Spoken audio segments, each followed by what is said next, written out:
Ladies and gentlemen, welcome back to the True Life Podcast. I hope everybody's having a beautiful day. I hope the sun is shining, the birds are singing, and the wind is at your back. I have with me today Reverend Dr. Jessica Rochester. She is the Madrinha and president of the Sud de Montréal, a Santo Daime Ayahuasca church she founded in 1997 in Montreal, Canada. She's a transpersonal counselor. She trained in the work of Dr. Roberto Assagioli and trained with Dr. Stanislav Grof. She worked with Health Canada from 2000 until 2017 to achieve a Section 56 exemption to import and serve the Santo Daime Sacrament Ayahuasca. She's an ordained Interfaith Minister with a Doctorate in Divinity. From 1986 to 2018, she has been a workshop leader, a teacher, and in private practice. She is also the author of Ayahuasca Awakening, a guide to self-discovery, self-mastery, and self-care, volumes 1 and 2. She continues to lecture on consciousness, non-ordinary states of consciousness, self-discovery, spiritual development, health and well-being, and personal transformation. And she is here with us on the True Life Podcast at least once a month. And we are so happy she's here today with us again. Dr. Jessica, how are you? I'm very well. Sorry if I have to do this. I was out watering the plants on my balcony, and it's finally summer in Montreal. Yeah. You know, I mean, we have long, dark winters. I know you don't feel very sorry for us down there in Hawaii. But, it's so hard. And then everything fills the air with all the pollen and the dandelions, right. and the trees are all have been blooming, and everything is just absolutely glorious. You know. Yeah, it's alive. It's you know what's so interesting. I know we're going to be talking about something else today, but I just want to toss this out as a thought because it's so interesting.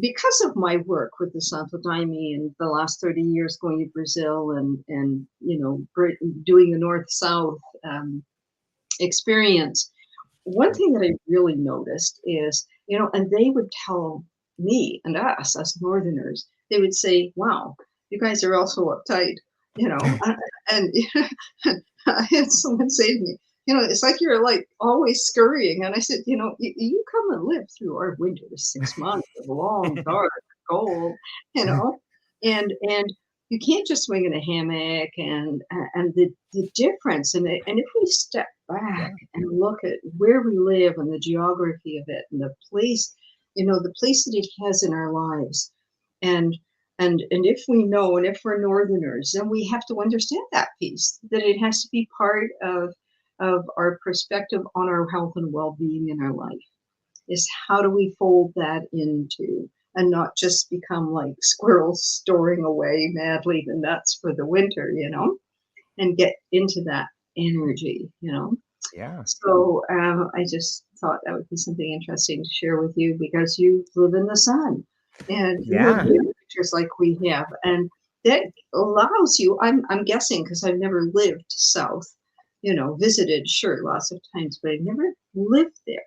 And so is it true that you just slow down, that there's a greater sense of ease, that there's less sense of, winter's coming and you have to make sure you have to have everything all stored up, and it's just a different way of working, it's a different way of being in the rhythm of life, I think so. And I think there's, if we look at some of the stereotypes that, stereotypes, but sometimes people say people from the islands are lazy, but no, food literally falls from the trees over here.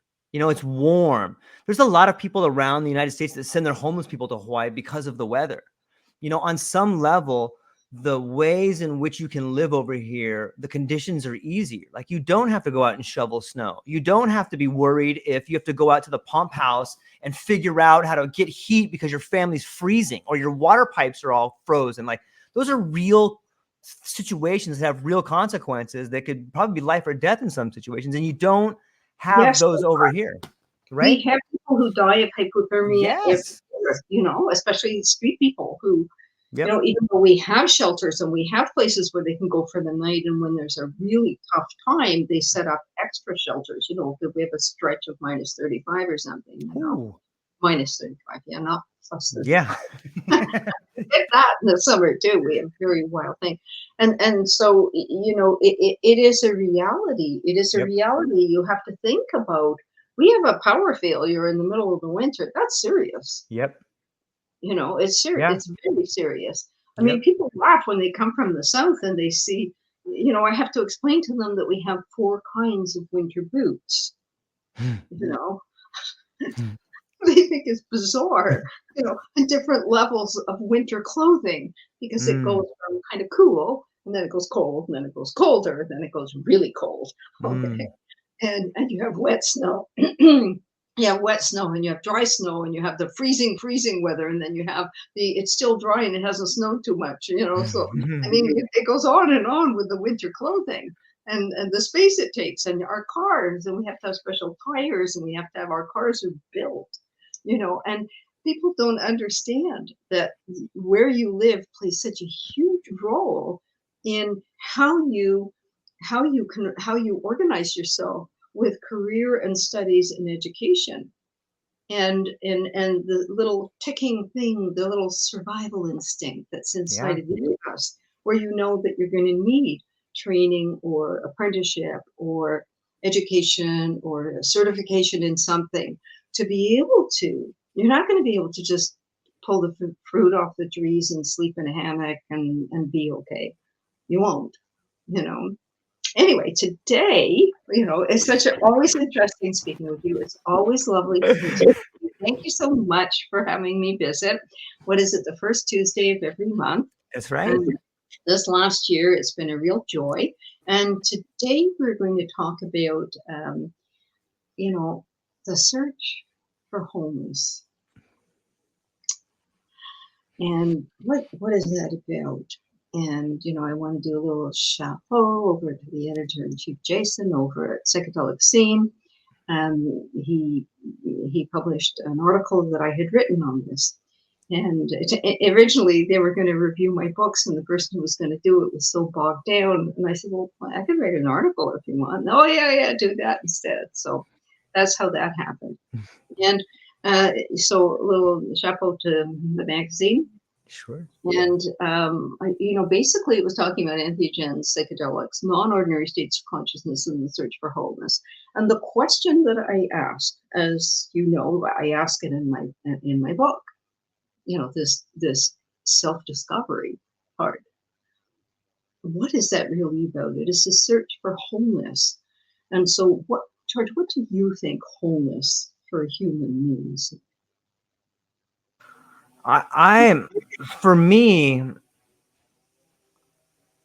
I think wholeness is a glimpse of the idea that you're part of something bigger than yourself, like maybe getting to hear a non-localized consciousness call your name, like understanding that you can see yourself in other people. And I don't thoroughly understand it. I catch glimpses of it from time to time, but it's slippery for me. Like I grab it and then it's gone. Yeah, well, I'm always dating myself here, but back in the 70s, we called that getting it and losing it.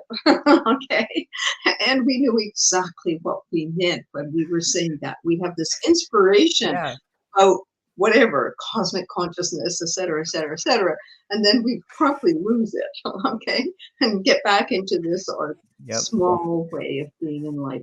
Now, what's so fascinating is what you said, because you talked about the awareness of wholeness as being something, a recognition. Okay, tell me if I got it wrong. A recognition of something larger than us. A recognition of something above and beyond just our small humanity. And that's absolutely perfect. And here's I nailed it. Gold star, George.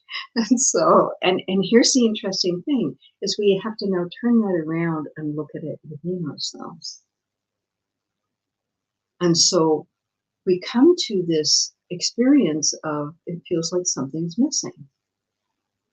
How many people go through life, not counting teenagers, okay, I need my own car, I need an iPhone 15, okay, I'm not talking about that something's missing, okay, I'm talking about the feeling that something inside feels empty or missing or something, okay. And so, the end of the understanding, if there is an end, okay, or the larger understanding is that that sense of wholeness around us and outside of us, and unity and oneness, is exactly what's reflected within us when we don't feel all of that inside of us. And the capacity to feel it inside of us, what does that look like? Okay. Now I'm going to go all Joseph Campbell on you, of course, and one of my favorite guys, and talk about the hero's journey, because the adventure of self-discovery, the hero's journey, that's what I write about, the adventure of self-discovery that becomes self-care and self-mastery. Okay, because that's what that journey leads us to. And so Joseph Campbell called that the hero's journey.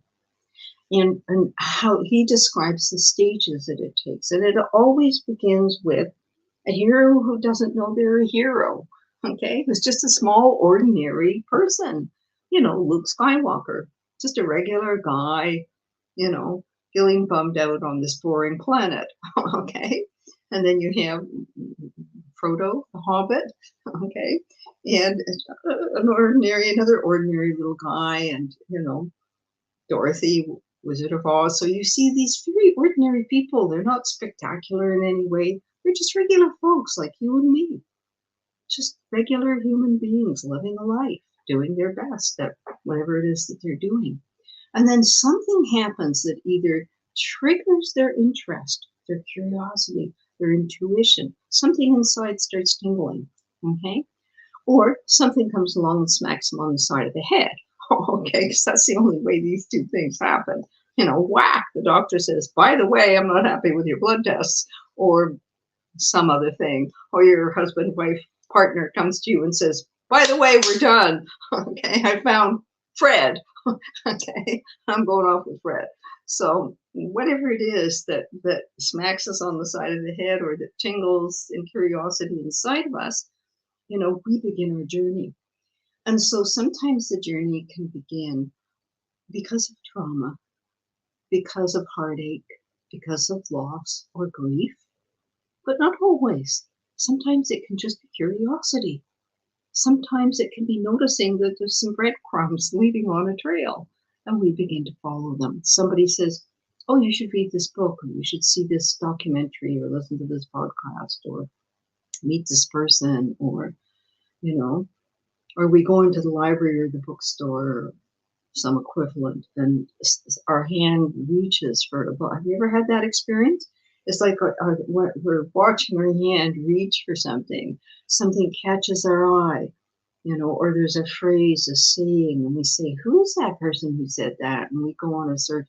And before we know it, we're on the journey, right?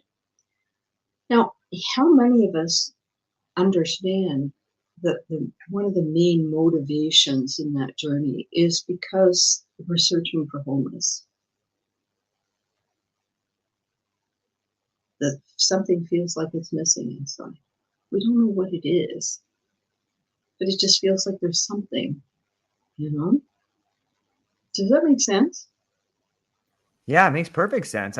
It's that longing or that emptiness, that the search. Yeah, it makes perfect sense. I think most people feel it. And maybe that's what leads to depression, is not answering that call. Or, I heard a good quote that I think that leads up to this is, you should be afraid to take a risk and do something meaningful, but you should be even more afraid to stay in the same spot if you're miserable. I think Yes. it leads to that, right? The Yes. emptiness and wholeness. Yes. And there's so many different ways of Yeah. saying that and getting that, Yeah.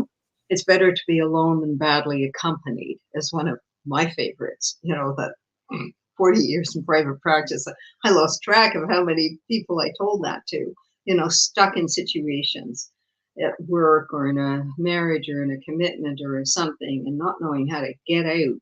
Okay. And, the chick has to peck its way out of the egg.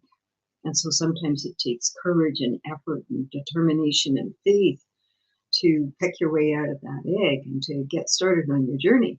The chick doesn't really know what's going to happen on the other side of the egg, do they? That's right, they don't know. So it becomes a hero's journey. And And each person has their own set of circumstances and their own individuality and their own character to do that journey with. And there's some things that always kind of you can count on happening. And that's what Joseph Campbell mapped out. That there's the call, there's the initiations, okay, there's the challenges. Okay, so we're always going to face challenges. There's always going to be, let's call them initiations. And there's going to be traveling companions. Okay, now it may not necessarily be as glamorous as C3PO and R2D2 or the Tin Man and the Lion and what have you. Okay, but we will have traveling companions, and we need to kind of recognize them when they arrive. They actually, when we first meet them, we may not like them. You know, who's this old fraidy cat lion? You know, why do I want to hang out with him? You know, so at first, and that's really surprising because people, I'm, you know, I always have to have a bit of a giggle inside myself because people think, oh, traveling companions, it's going to be, you know, when you think of all these great, you know, guides and sorcerers and wizards and things like that, and they think it's going to be magical. And nah, sometimes it's a scared old lion, you know, and that's your traveling companion. Get on with it. So we need to learn to recognize our traveling companion. And as a colleague once said to me, you just have to pay attention to who God sent, you know, and what the universe sent us. And even if we go, really, what am I supposed to do with this? Well, we find out what we're going to do with this. So the search for wholeness, let's talk a little bit more about kind of how that's fitting in with what's going on right now. If we kind of look at the history of the human species, we're going to see it was always there. And that people thought that if they got in a ship and went exploring, or if they climbed mountains, or, you know, that they would do an outward discovery, and that would be an important. And then there would be people who would follow spiritual pathways. And so they would find a great teacher and they would follow the great teacher. And they would go through all those initiations and whatever it is that would be asked from them at the ashram or the monastery or, you know, the temple. And they'd follow that. And that would be an important part of their search for meaning, their search for wholeness, because those two things travel together. You can't have one without the other. It's like the coin, you know? Wholeness is on one side, meaning is on the other. What meaning does life have for us? What meaning do we add to it? What meaning do we take from it? Is all connected to that sense inside of us. You know, if we have an Einsteinian view of it, we're all connected, we're all one. Okay? What, alone? What did he write? What, alone? I'm never alone. I'm surrounded by the collective unconscious. I love that one. I'm never alone. I'm surrounded by the collective unconscious, you know? And then, but if we feel alone and there's something missing, then how do we begin the journey? And so if we look at entheogens and psychedelics, okay, and let's put psychedelics respectfully on one side for a moment, because in my dialogues, entheogens are sacred plants that have been used, as far as we're aware, for millennia, if not longer, within the human species in rituals, rites of passages, initiations. Okay, psychedelics are a more recent introduction, and they are usually laboratory grade substances. Okay, just making a distinction between the two. One has long-term historical relevance and use, and the other more recent. Okay, easier to research, probably, you know, and use clinically because you can measure and all the things that science and medicine like to do, right? Whereas entheogens are relationships with plants. Very different. They're creating a relationship with the plant teachers, the lineage, the whole thing. It's not just an experience.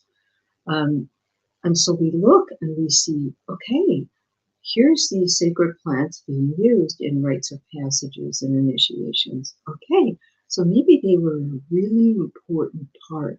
The non-ordinary state of consciousness was a really important part of human development, and that the elders would administer these or introduce these sacred plants and rituals and they would have a deep knowing and inner knowingness of when and what and how much and how to support the person going through the rite of passage or the initiation. Again, so if we look at it, we see non-ordinary states of consciousness are a really, really important part of the human story. Now, not all of them are precipitated by sacred plants. Fasting, trance-singing, trance-dancing, sensory deprivation, solitude, vision quests. There's many ways in which we can meditation, all the meditation practices, there's many ways we can achieve a non-ordinary state of consciousness. And yes, of course, sometimes, for some people more easily so than others, it's spontaneous. People can have spontaneous non-ordinary states of consciousness this is very much the shaman's walk. Okay, this is what the older cultures would tell you. If that door is open for you easily, it means you're meant to have one foot there and one foot here. And that's a form of calling that needs to be respected and understood. So if we look at more modern life, what do we see is Western civilization does not have a non-ordinary state of consciousness in its culture. That's a key problem. It doesn't exist. If you look at European culture and society for the last few hundred years or more, where's the non-ordinary state? It doesn't exist. Okay, it got the initiations and everything got shrunken and shrunk and shrunk and shrunk until they almost don't exist anymore. And so is that part of the popularity, the current part of popularity of entheogens and psychedelics? The fact that part of us knows something is missing, and what's missing is the non-ordinary state of consciousness done in, and yes, of course, I'm heavily favoring ritual. Okay, that's my belief and my training and everything else, and historically evident. Okay, that ritual and community play a huge role in this. Yes, there would be the shaman who would say to an apprentice, I want you to go and spend a week in the forest, and here's what you do. You eat this, and I'll be checking on you, but you eat this, and you take this plant, and and this is what you need to be doing. Okay, and so there's that kind of initiation, yes, but a lot of them are done with community. And if we look around, where is the ritual-based, community-based, non-ordinary state of consciousness in Western civilization? That's a question, George. I'm looking for an answer. Yeah.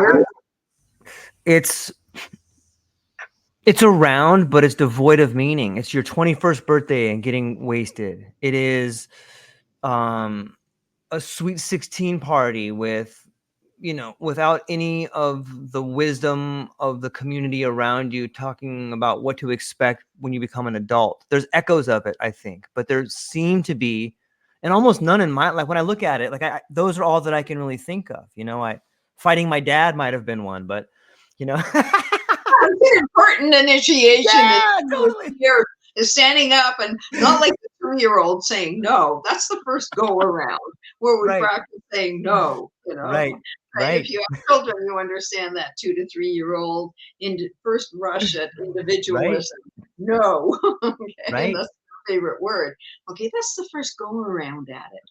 Okay, exercising their will and finding their willpower and their individuality. And then in teenage years, it comes out full blown because now they're coping with hormones and serious body changes. I mean, it's not just getting a larger shoe size and taller. Okay, all of a sudden there's massive transformation. It's caterpillar to butterfly going on, And so the adolescent, these are rites of passages that have been honored for possibly hundreds of thousands of years, in which a young man or a young woman entering into young adulthood, making that child to adult transition, would have specific rituals and tasks and experiences to be able to support and assist them in that passage, understanding how important it would be.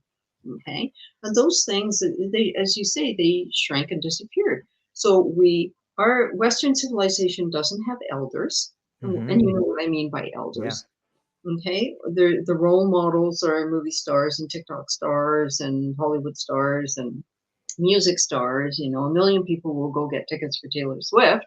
Okay, and that's fine. She's a great lady, and God bless her for her talent, and may she have a healthy, happy, prosperous life. This is not a fault or criticism of her or her activities, not at all. Okay, all I'm saying is, where's the elders? Those are the role models for our young people. They're not seeing elders, wise, wisdom, or knowledge keepers. Okay, so this is the first thing. We're talking about what's missing. This is the first thing, wisdom keepers and elders. The second thing that's missing are meaningful rituals and rites of passage. Yes, I remember I was baptized, I was raised Anglican. Okay, this was my first introduction in this lifetime to religious studies, was being raised in the Anglican Church. And so I was baptized. I don't basically remember that because I was a baby, but I remember my first confirmation. Okay, when you go through, you do all this, you sit in a little, in the church study with the rector, and you have to learn the catechisms of the Anglican Church, and you have a couple of other, children the same age with you, and I got to wear a white dress with little white gloves and a little white thing in my hair and no shoes. And, I took my first communion, age 11. Somewhere I have a photograph of me with a family dog and that whole little white outfit. Okay. But was it a non-ordinary state of consciousness? Was it profoundly moving? No, I had a little dry wafer and a drop of wine put in my mouth. And it was like, that was it. Okay. I didn't feel any transformation of anything. I didn't feel anything profound. It was just the rite of passage just shrunk down, just shrunk down. I had, throughout all the years, I've had people of different faith traditions talk about, let's say, their bar mitzvahs and say, basically, learn some scriptures and then people pin envelopes with money. It's a party,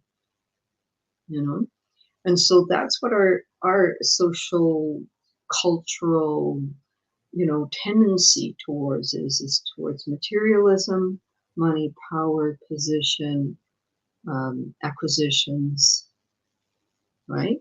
Yeah. And so no wisdom keepers or elders, or very few. Okay? And then rites of passages and rituals. Non-ordinary state of consciousness. These are the things that are missing from our culture and our society. So how could we not feel that it's missing inside of us? So here's that wonderful thing where we started. Something outside of us is missing in our culture and society. We can sense it, we can feel it. All of the people, students and workshop participants and clients that I've worked with in over 40 years, most of them, or many of them, came to me because of my transpersonal slant on things. And a lot of them would say, I didn't realize how spiritual I was because there was nothing around me to affirm it. And so we can say what's missing is a sense of spirituality in our culture and our society. So you see, they're starting to stack up, and yet they're all connected. Not spirituality, non-ordinary states of consciousness, rites of passages and rituals, wisdom keepers and elders. These are all things that are just deeply entwined into the human experience. Now, God bless the East-West joining, or bridge between, of which I had the immense privilege and joy to be part of when that door blew open. Okay, in the 60s and 70s, and some of us were so hungry and thirsty for it. It was a blast. Meditation and yoga and chanting into silence. What a bliss. Okay, and a sense of community spirituality was starting to emerge, where people could sit together and meditate and chant, and this was all okay. And also there was this introduction, and here's another piece, the introduction of the divine feminine was coming in through the Eastern traditions. which is sorely lacking in the patriarchal religions. Don't get me started on that. We have to have Dr. David back so we can have a conversation about the Shekinah glory and how that became, which is a divine feminine force, and how the male Holy Spirit. Like, who did that and why, and how has it affected us? Okay. Yeah, he's coming back. Good. Okay. Well, fingers crossed we could have that conversation in the future. Yes, absolutely. And so many things started to open, and then the North and the South, and the great gift of the South. Anybody who goes into South America says, well, there's spirituality everywhere. Everybody has some kind of spiritual practice that isn't just going to church and I was raised, you put your hat and your gloves on, you go to church, you come home, you have a nice roast lunch. Okay. And then the men go and watch the sports on TV, and the women do whatever the women do. Okay. But that was the 1950s into the 60s way of living. Sunday was really about, well, you don't really pay attention too much to the sermon unless it was something that you kind of sort of liked. You just sort of bore through it, hope that some of the hymns were your favorites, right? And mumbled the prayers, and that's it. Head home for a nice lunch. And where's the spirituality? Where's the spirituality? So we can say all these things are missing, not just inside of us. First of all, they're missing in our culture and society. Yeah. And so what happens is part of the reason why our society, like, help me talk this one out, okay, are part of the reasons our society has so much addictions, has so much kind of, the whole society seems to be in post-traumatic stress disorder. How is that possible? Yes, it's difficult, but I'm sorry, let's peel it back to before washing machines and dryers and cars and everything else, and social insurance and welfare and food banks and all the things that we've got going now, and Medicare and everything. Let's peel that one back. I think of the first settlers who came to Canada from Europe, and they lived in sod houses. You know what sod is, right? Like an adobe? A sod house is, they had nothing to build with really, is they would cut out earth with the grass on it. And it's sod. And that's what it's called. And so they cut it about this thick, okay? And that's what they would make these kind of houses from, with a hole in the middle for the smoke from the fire to go. Imagine living through a Canadian winter in a sod house with a little fire in the middle. It's unimaginable. And washing clothes and drying clothes and finding food and cooking and surviving and everything else. If you want to get depressed, try going through a Canadian winter with that. We have to look and say we have all of these things that are supposed to make our life easier and more simple and our survival better and everything else. Why are we all so seemingly unhappy?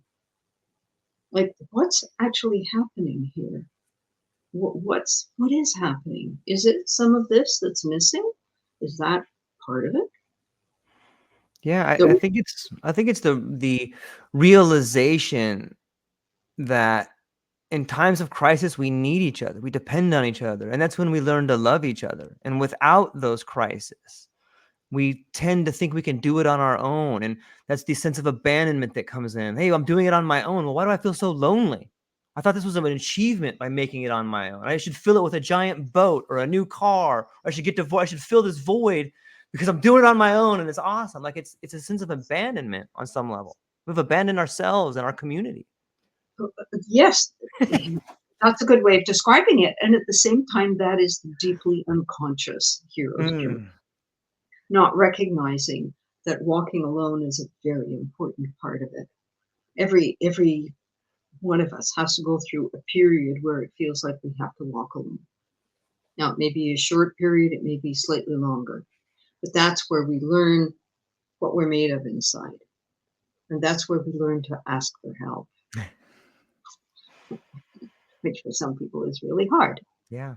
That's where we realize that we need to connect with people. We need to shift something in our life.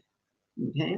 And so that's a really important part of the initiation. But if we don't have a wisdom keeper or an elder guiding us, if we don't have some set of principles or beliefs or some kind of structure in which to do the journey, okay, then one can feel very lost, very alone, very confused, and not realize, hey, wake up, you're on a journey. This is, let's say, the George life. You're in the George life. Wake up. What do you need to go forward? And in waking up, okay, the grand awakening, which we can promptly fall asleep again 5 minutes later, right? And then we have to wake up again, and hopefully too much time hasn't passed. It is essential. And what wakes us up, as we've said, sometimes it's a smack on the head with bad news. And sometimes it's just a curiosity, like, wow, something, I need to do something different. I need to find something. I need to go forward with this. Mm-hmm. Does that make sense? Yeah, absolutely. I can feel it in my own life, and I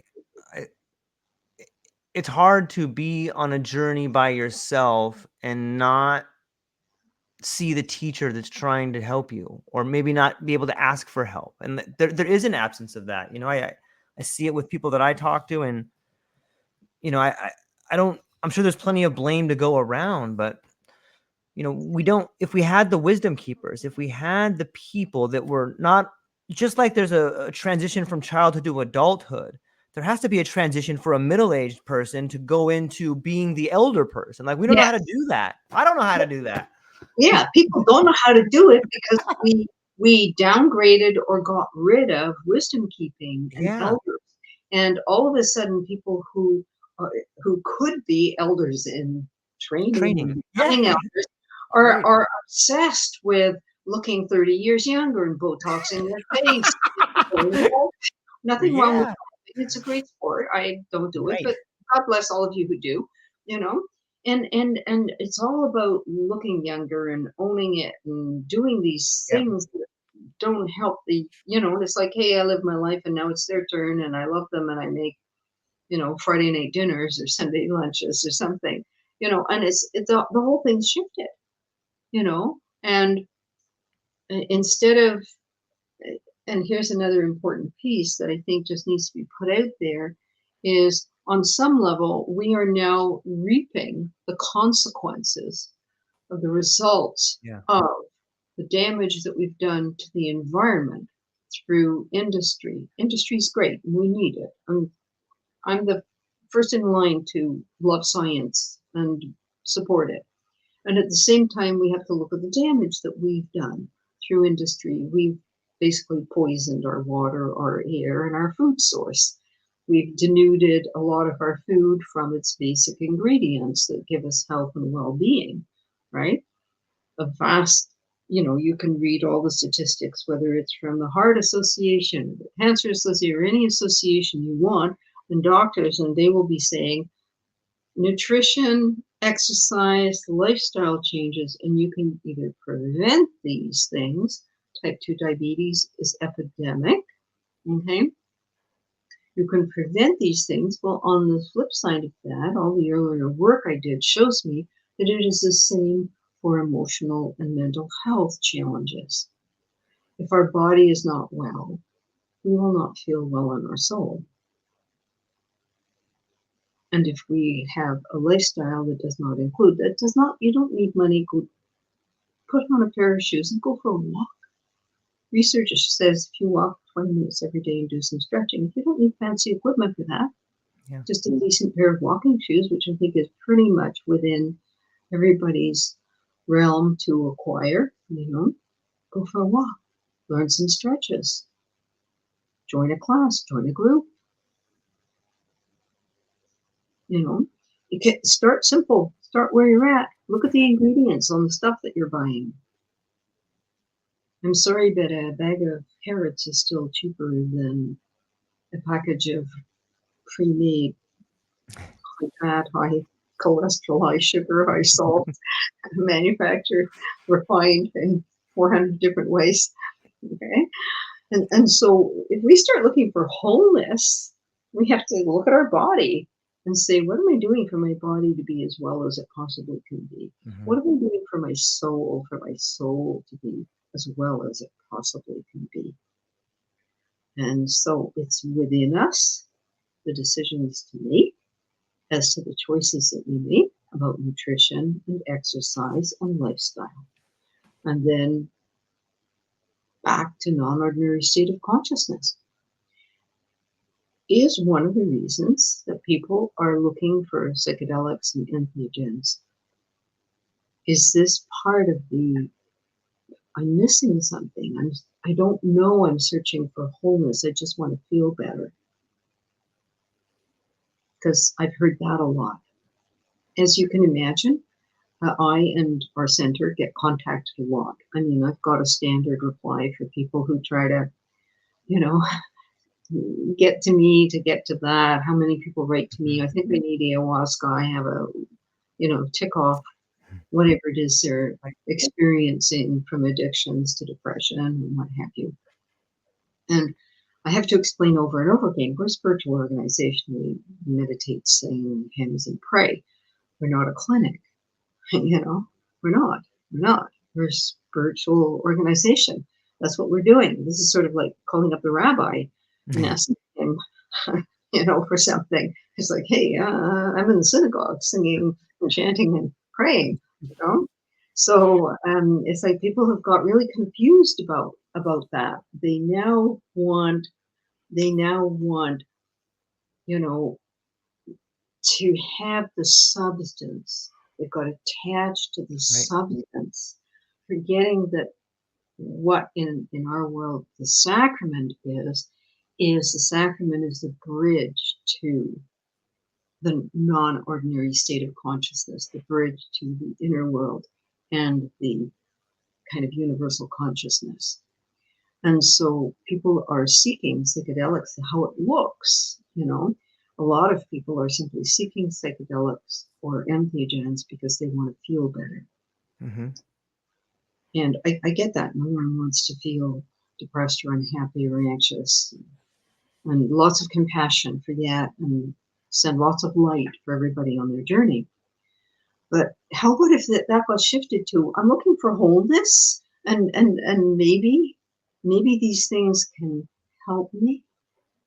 And if so, what's my role in it? Because a lot of people also just want an instant fix. What's your thoughts on that? I think it's evident in some of the trials that are happening. We're trying to measure all these things without thoroughly understand what it is we're seeking. Yes, thank you. Thank you. Thank you. Well done. Another gold star. Okay. Yeah, that's the problem. It's not like, but this is, you see, here's where a lot of it is falling down.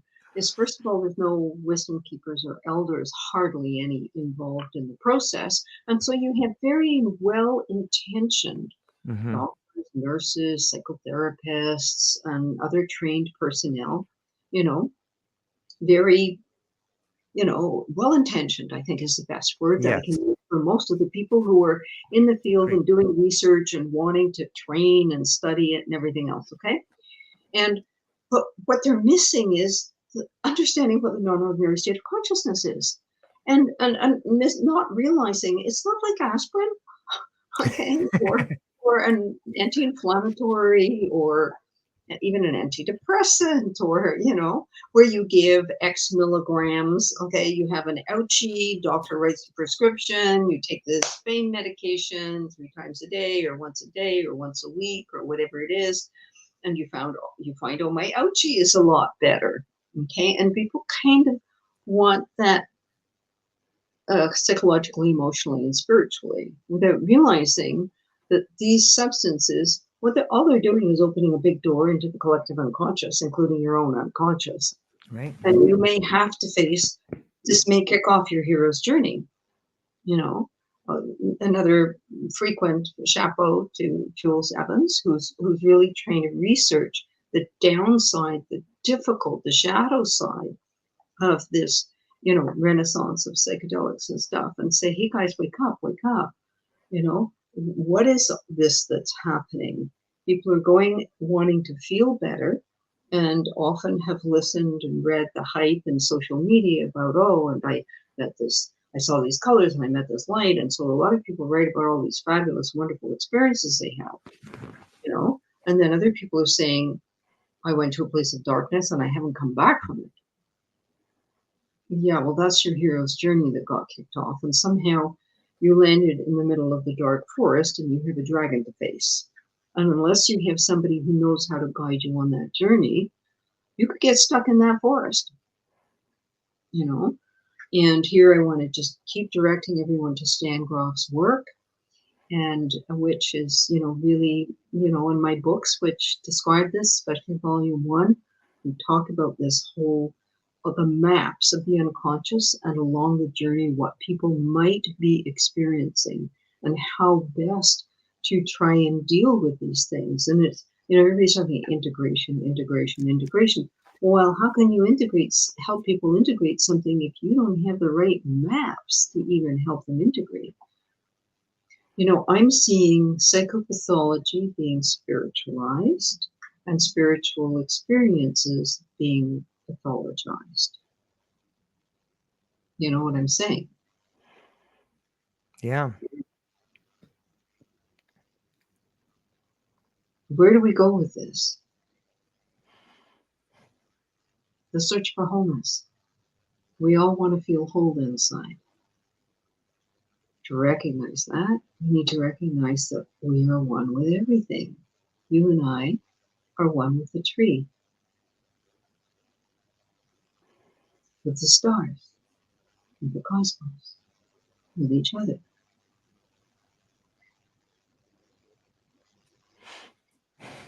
Life is finite. We arrive, we live it, we're gone. How do we live this life? This is the important one, the one we're in. Never mind the past ones or the future ones, the one we're in. What we're doing today, here and now. Right? Yeah. So what do you see happening in this search for wholeness and people longing to be relieved of trauma, suffering, pain? And why is there so much of it? We're saying because something's missing outside. Is that part of it? Or is there something else happening? And if so, what is that something else that's happening?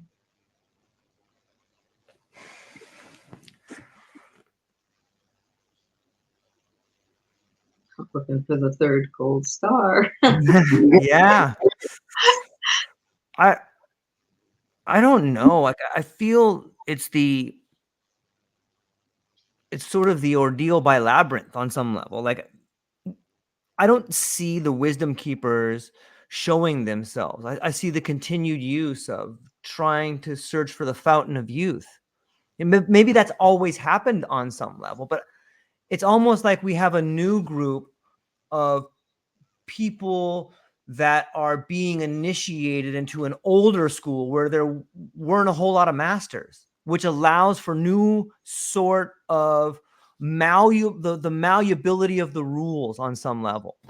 It seems that the older, from my position, it seems to me that the older generation, for whatever reason, are not passing down the wisdom. So it's beholden to the people that are approaching middle age to find a new way. And it's messy, it's empty. We don't know how to do it. Maybe that's part of becoming an adult. Maybe you have to find a way. And guess what? It's not going to be perfect. So you just have to figure it out. And hopefully you can pass down the wisdom that you learned that maybe you didn't get. I don't know. That's kind of out there, but I'm still working on that one. I don't know. Okay, so what I'm hearing you say is that because we don't have wisdom keepers and elders plentiful in our society and culture is not geared for that, okay? They're all, as you say, looking for the fountain of youth and or struggling with illness. Yeah. Rampant or being shoved in old age homes, okay? Yeah. And so there's a lot of ageism in our society. Yes. Okay, and instead of seeing it as a possibility that we're all going to go through and learning about it, because we're all going to get old. Okay, I mean, other than those who die young, but I mean, most of us will get old, and we'll certainly get older than we are today, you know. Yeah. And what can we learn from that? That it was. So what I'm hearing you say is that maybe you we're way past middle aged. Okay, so maybe the middle-aged folks who recognize that they didn't have wisdom, because that's the first thing that needs to happen. Yeah. You have to recognize, wait a minute, that wasn't it, that didn't exist. It's sort of like Mm. when women didn't have the vote, it just didn't exist, and then women got the vote, right? Women fought and fought and fought and finally got the vote. And a lot of good men helped the women fight to get it, right? Yeah. So then women had the vote, and then women's next battle was to try and get equality. Once we got the vote, we're still working on that one. Yeah. Okay. And so when you recognize that there's something that's possible that you don't have, right? It's possible to have that in our Right. society, in our culture. It's possible. Okay. And so how do we make space for it? And then, in this little article that I published, which I encourage people to read if they're interested, I talk about the kind of the risks for the seeker and the guide, and how the seeker has to be really paying attention, okay, and how anyone seeking wholeness, seeking healing, seeking growth, seeking something that feels like it's missing, what they need to be looking for, how careful they need to be. I have these guidelines. I have them in my books. I can review them very quickly here for Yeah. those of you interested. And soon you can find on LinkedIn, you'll find the reference to the article for those of you who might be interested in reading it. And I list out what the seeker needs to be really paying attention. Pay attention where you're going, who you're with, how they're credentialed or trained or accredited, what they're serving you, how they manage preparation, how they manage aftercare or integration, and here's the really important part is what their beliefs.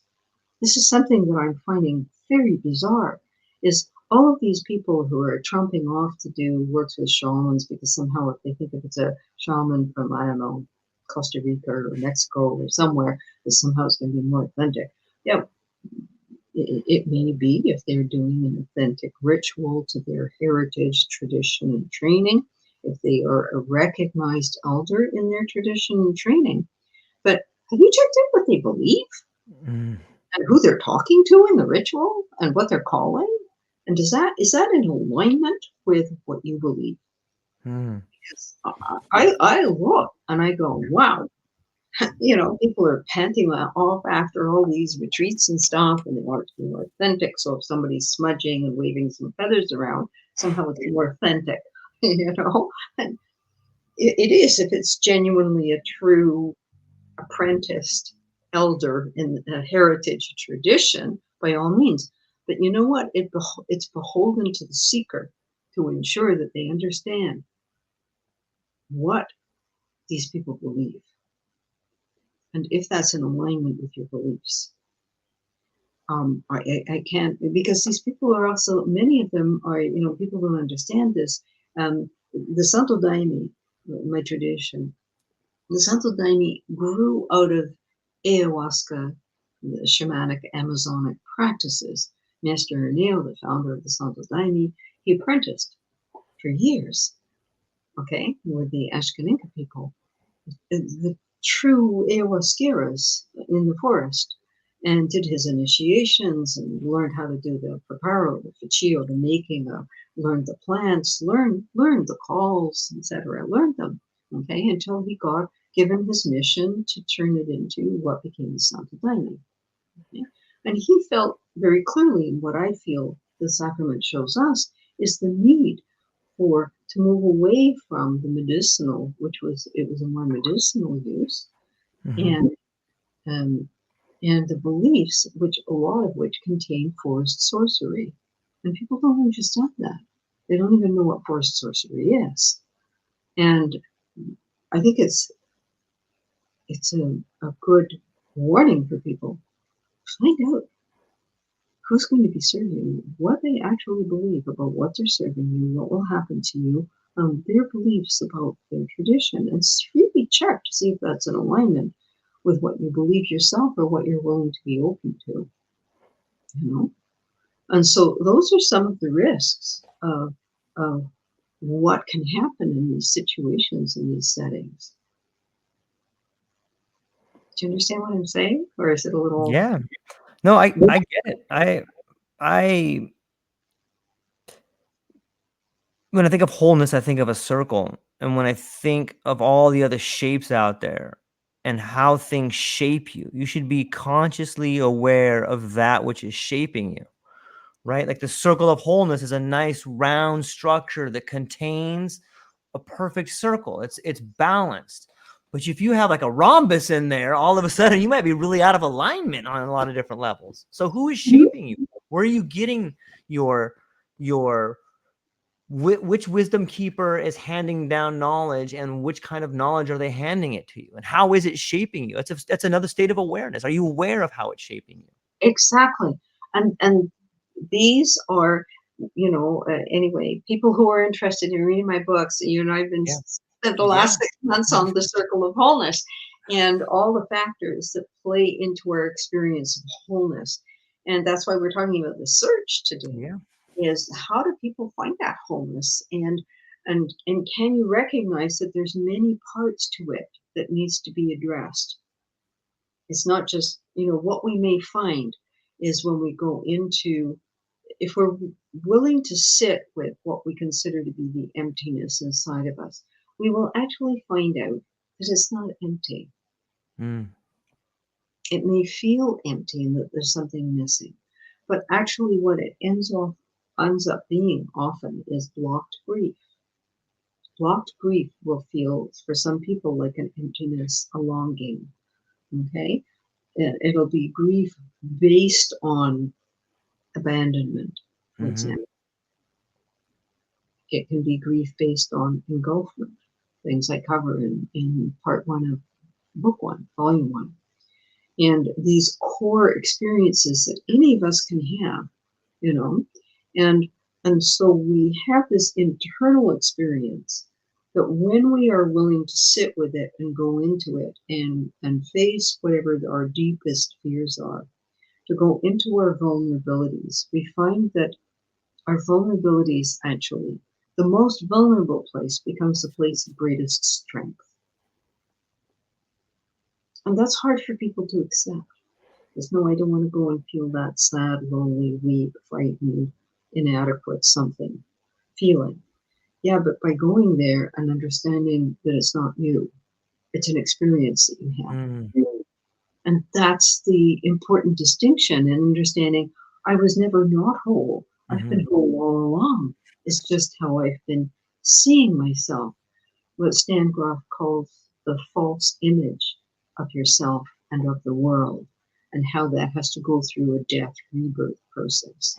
How this false image of the self, that I'm not whole, that I'm missing something. In the end, yes, we are missing things. We've just discussed our society, our culture is definitely missing some things. And it's full of other things that we didn't have before. And we just have to understand the meaning and value to us of those other things that it has. But when we recognize that we've never not been whole, and that when we're willing to either grieve or embrace or transform these parts of us that have felt lonely, needy, vulnerable, etc., traumatized, abandoned, invaded, etc., when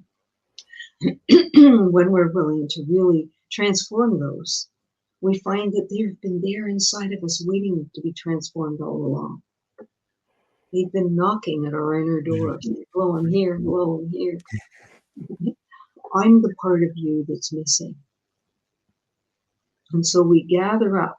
In shamanic language, they call it soul retrieval, where we drum and call back we call back the parts of ourselves. And this is very much kind of the shamanic view. I don't know if you know Michael Harner's work, a very dear old friend of Stan Grof's, and we worked together in alignment about things. And he was one of the first. It was ayahuasca that set him off down the shamanic trail, and he developed kind of a set of trainings and practices that were in alignment with what he learned, that wasn't serving a entheogen because he knew it was illegal and all of those things. Okay, so he developed just a simple shamanic training in which, you know, an important part of what he learned was what is called soul retrieval. And in that, it's recognizing that when we're young, that we can send away parts of ourselves. You know, a clinical psychologist would call it dissociating, right? And so we dissociate because because we're angry and we can't express anger. We're lonely. We're tired. We're hurting. We're something. Okay, and we kind of send away that part. We can also send away parts of ourselves that have been disapproved. You know, I'm in Quebec, as you can imagine. Many of my clients are recovering Catholics. They went to convent schools or monastery schools where lots of things were beaten out of them. Yeah. Creativity, sensuality, sexuality. They were taught this was all wrong and it's not sinful, etc., etc. And they have to call back. They have to drum back and call back and open the door to the parts of themselves that they sent away to survive. And so that's a key piece of what's missing. So what's missing outside culture and society? What's missing inside of me? Maybe parts of me that I sent away for survival. And now I'm ready to call them back and receive them. Now, if those parts had really, really difficult experience, we're going to need help doing that. You know, we're going to need a support group. We're going to need a good therapist. We're going to need a good process to work with. Holotropic breath work or deep inner processing work is going to be needed to process all the feelings in you. Now that can show up in dreams. I often find my clients would dream that they went on a journey and they go and they discover. And often it shows up like some kind of mistreated animal, or hungry and dirty little animal that they have to take care of or they've neglected. A classic one is a baby.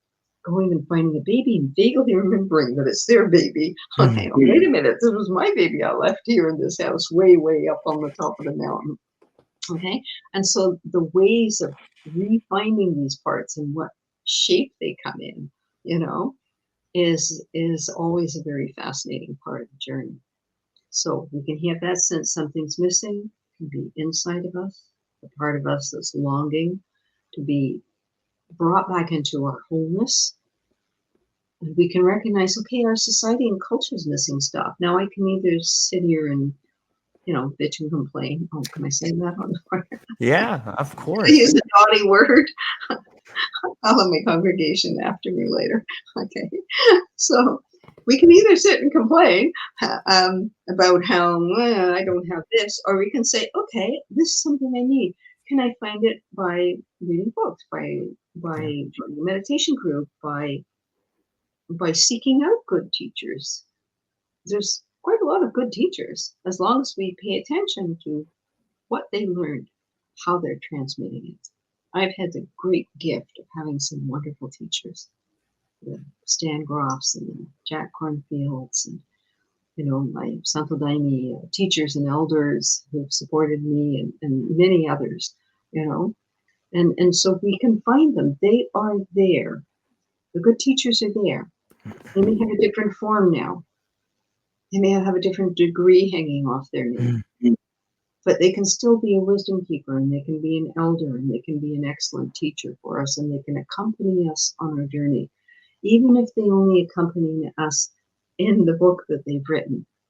Most of the women I've worked with, I always recommend, and many women listening to this podcast, I highly recommend Clarissa Pinkola Estes' book, Women Who Run with the Wolves.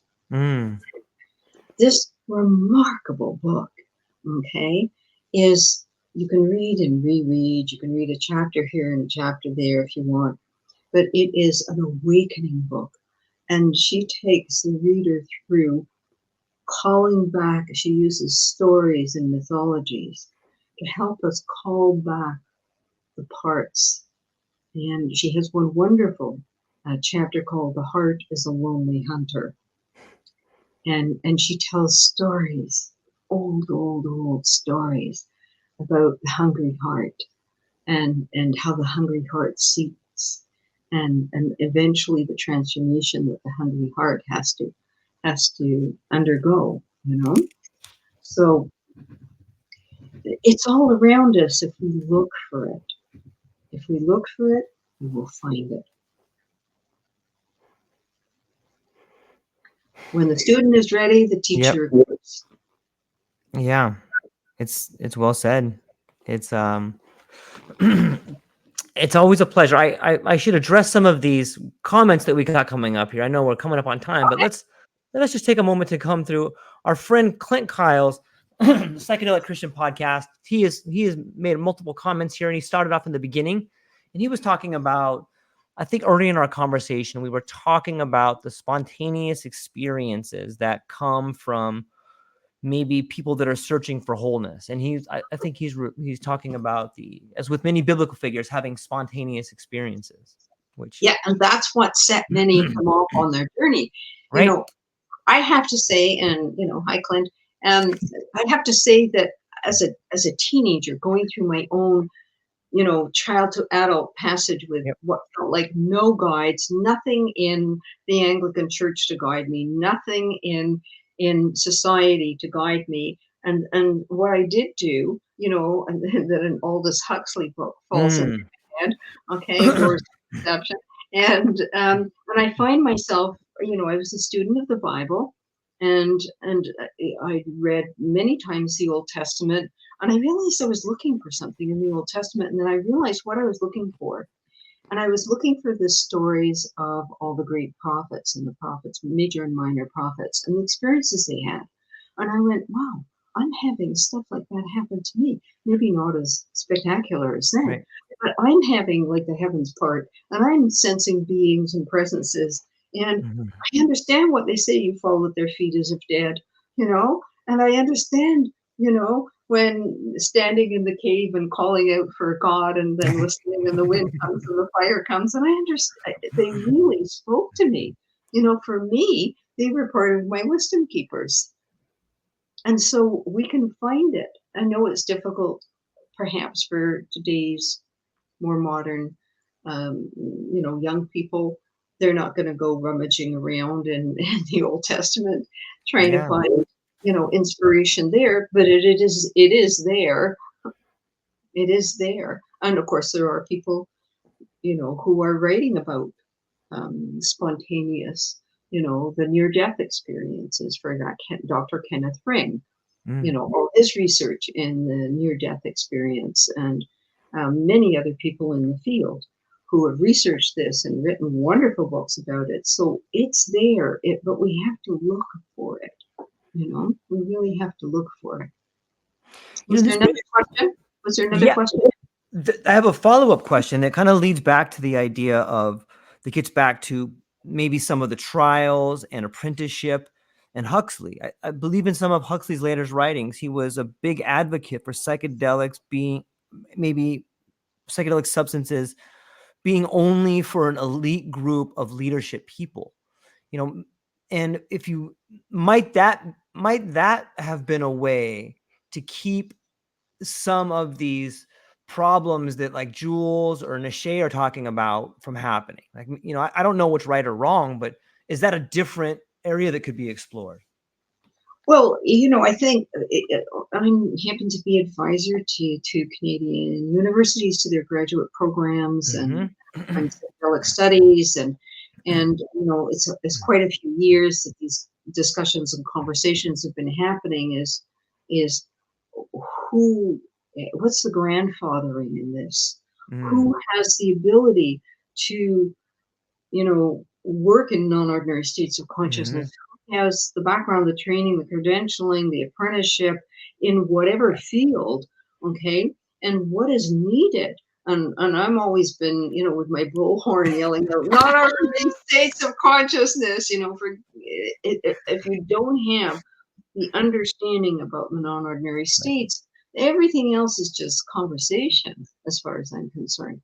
And so, it's such a key piece, understanding not just what LFC does, okay, but non-ordinary states of consciousness and the maps and what people can. It's sort of like, you're going to go hiking and you come to the big map at the trail and it shows you that there's 3 directions that you can go in, for example, and one is an easy hike that most people can do, and all you need is a little bottle of water and you're good, and it takes 3 hours. And then you'll see the other 2 hikes might become progressively more difficult, okay? And one of them, may be quite difficult, where you need to be an experienced hiker. There may be a technical part where there's drilled ropes onto a rock face, for example, okay? So there's your map, and then you get to choose, which hike you're going to take. And if you're an experienced hiker, you might choose one of the more difficult ones, but you'd be a fool if you're not an experienced hiker, okay? And you're going to go tromping off alone, okay, or with another inexperienced hiker on the difficult trail. I mean, this is Canada. Every year we have people getting helicopter recovered out of very difficult hiking trails. A year doesn't pass where we're not doing many helicopter recoveries, where they have specialist people who know how to recover people from mountain trails and mountainsides, and people get stuck, and et cetera, and et cetera. Let's not even talk about the avalanches and the Rockies. Okay, that's a whole other conversation. And so, but people don't understand.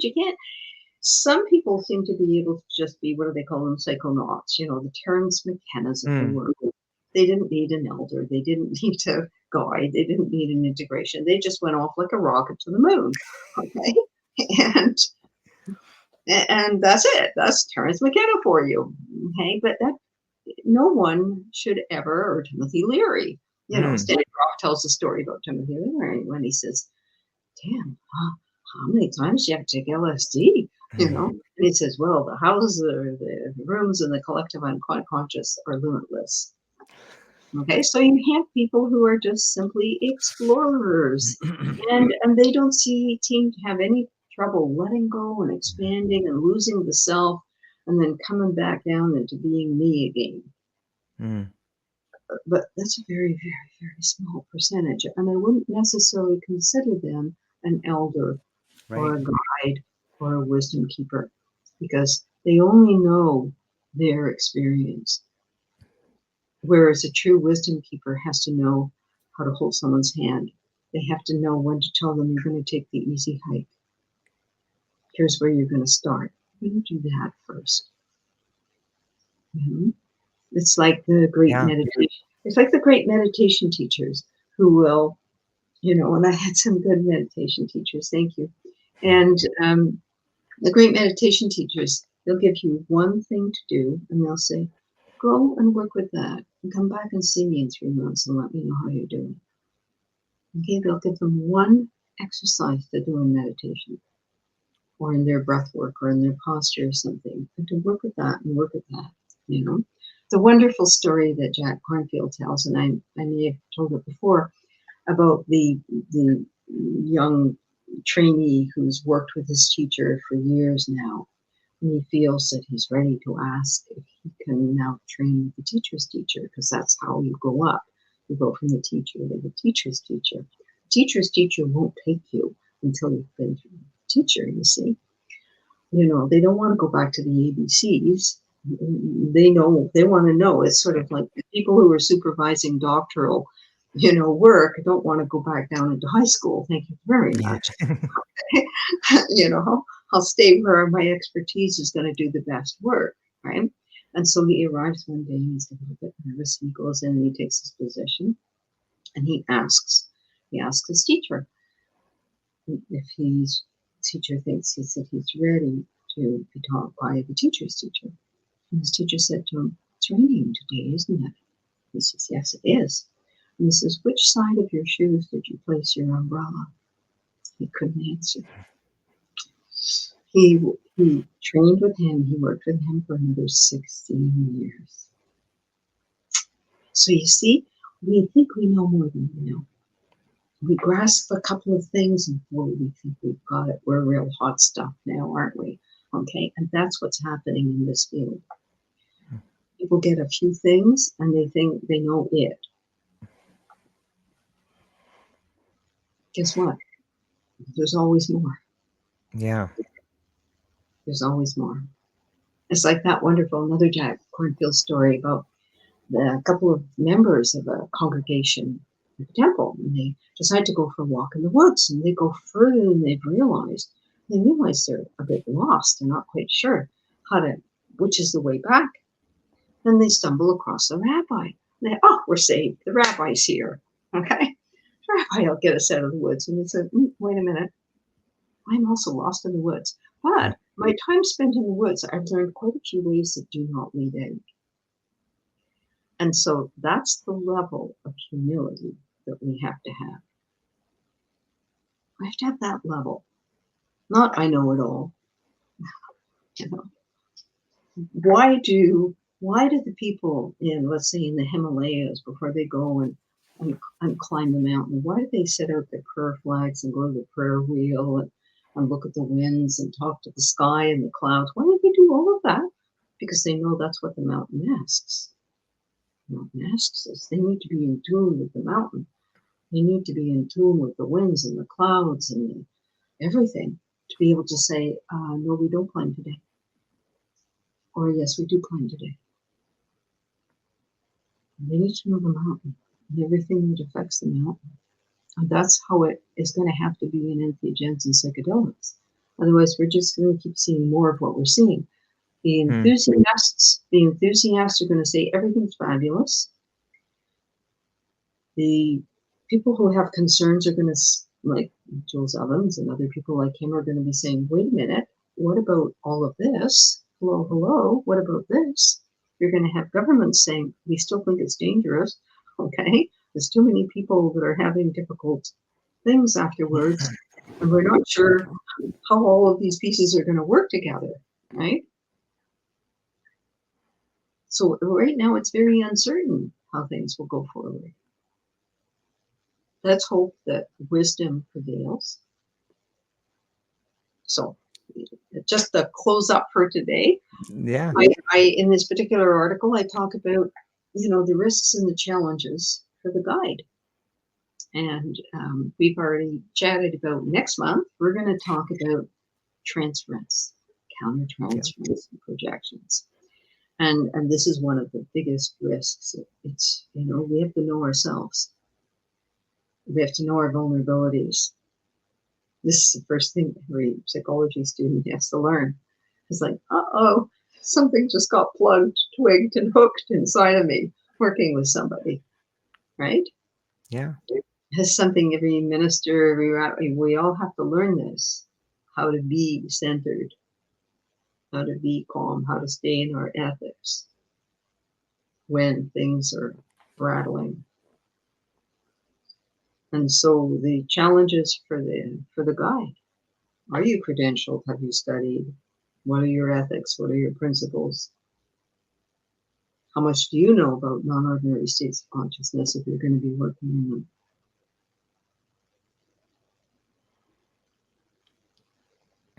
Yeah, I'm looking forward to the conversation. I think it's very timely, and I think that we are about to see. Is this what happened in the last go around when things got put back into the bottle? Was this incredible uncertainty of how to deal with this? We don't know, so let's just put it back on the shelf. Yes, that's exactly what happened. First of all, you had people who say, we should put LSD in the water. So you had the fanatics, and you got them too now. Okay, you're always going to have fanatics. Sure.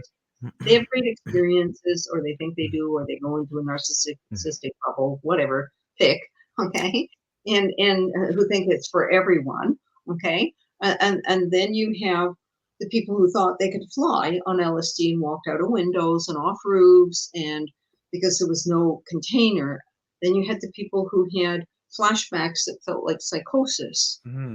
There's people who had years of anxiety attacks because whatever it was they experienced, they didn't realize that they ended up walking in, the valley of the shadow of death, or next to the sea of lost souls, or in the dark forest facing the dragon.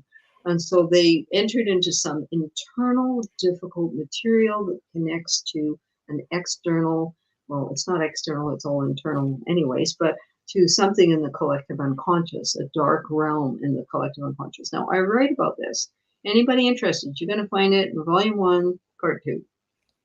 Especially the dark realms in the collective unconscious. They're difficult and dark. And if you feed into them, then, you're going to feel it ricochet inside of you. And how to manage all of that. And so we had a society that had no non-ordinary state of consciousness, had no wisdom keepers or elders who understood non-ordinary states of consciousness. Okay? It had cut itself off and away from any roots that it had in heritage traditions, right? That had all been cut off and discarded. And now you have people entering intense non-ordinary states of consciousness, and you have absolutely no idea what's going on. And some of these people are either accidentally dying or thinking they can fly, which, of course, could be considered an accidental death. Very, very, very tragic, all these things that were happening. And so the good work, like Stan Grof's work, very careful in palliative care, all of that got closed down. The mistake the government made was it should have permitted research and very serious clinical work to continue. That's the mistake they made then, because if they would have allowed it, we would then have a 60-year body of research to work with. But because they closed it all down, it was impossible to do research. And so we don't have the same body of evidence that we could have had. And so that's the first thing the governments have to do, is they have to permit research, and with very clear guidelines on what that research is. So that's why it failed then. And is it going to fail again now? We still don't have a non-ordinary state of consciousness. At least we have greater access, thank you to the Eastern traditions. We have much more in our society based on the East-West meeting. And so people who went through that and learned some of the Eastern traditions and learn to meditate or do yoga or Tai Chi or any other practice that will help them breathe and center and understand some things about the nature of life, then they're much better positioned to be able to understand and integrate. So that's the challenge right now, or we may repeat the whole thing again. It just seems like such a Western way to be like, this is too scary, let's just shut it down and pretend it didn't happen. You know what I mean? Like, it's just what we do. Like it's too much, put it over here. And thank goodness, right, for the Canadian government. Yeah. It took a long time. Okay, Yes. It took a long time. Yep. But they looked at all the research, and I just want to say thank you to the Office of Controlled Substances. I have a problem with people who kind of hate the government and don't want to be regulated and think they should just want to do whatever they want, kind of like cowboys, get on their horse and ride off into the sunset or something and do whatever the heck they want. But they don't understand, if we work with the government, which is what I did, and give them the science and the research and the principles and the ethics and give them all of that, they have something to work with. Instead of up yours, I just want to do what I want to do. Okay? That's not going to go far. But meet them, wonderful people, all of them that I met and spoke with and sat with in meetings and over the 17 and ongoing. I have a 24-year relationship. I just sent off information for them this morning. And, wonderful people, completely open to dialogue when it's serious science and serious intent, when it's heritage tradition, when it's historically relevant. They're very available to sit and meet. If it's just some law person just wanting to do what they want to do, then no. Yep. All right, door closed. Well, it's been grand, always is. And See you next month.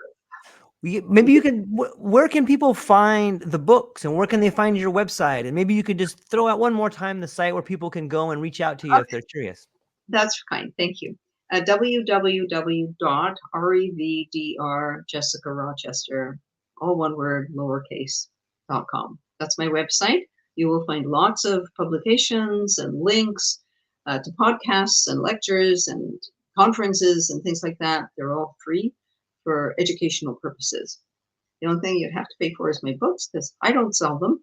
You can access them through the link on my website or find them on Amazon. And it's as I said, I do this for educational purposes. That's the only reason I'm really maintaining the website, is to try and get all this information out into the community. And so that people have a sense of, oh, okay, there is stuff. And both of my books are extremely well resourced and referenced. So you'll find lots of references in there if one particular thing strikes you as being interesting or meaningful, then you'll know who else to look for, what other authors or papers or what have you to go looking for. So always a pleasure. Yeah.